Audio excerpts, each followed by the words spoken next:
হবিগঞ্জ জেলার মাধবপুর উপজেলা ও পৌর বিএনপির উদ্যোগে ইফতার দোয়া মাহফিল ও আলোচনা সভা অনুষ্ঠিত হয়েছে। রবিবার হাইওয়ে হোটেলে আয়োজিত এই মাহফিলে প্রধান অতিথি হিসেবে উপস্থিত ছিলেন হবিগঞ্জ জেলা বিএনপির সাবেক সহসভাপতি সৈয়দ মোহাম্মদ শাহজাহান।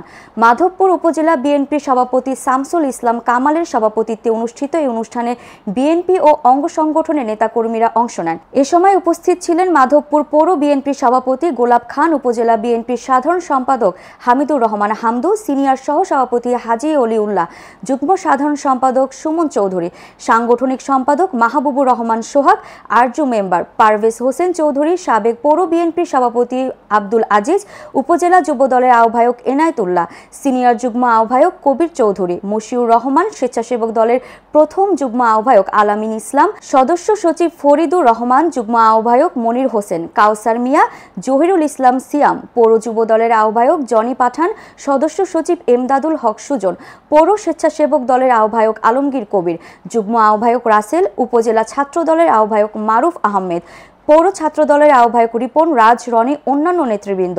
অনুষ্ঠানটি পরিচালনা করেন পৌর বিএনপির সাধারণ সম্পাদক আলাউদ্দিন আল রনি। অনুষ্ঠানে বিএনপি অঙ্গ সংগঠনের নেতাকর্মী, স্থানীয় গণ্যমান্য ব্যক্তিবর্গ, বিভিন্ন শ্রেণী পেশার মানুষ ও সাংবাদিকরা উপস্থিত ছিলেন।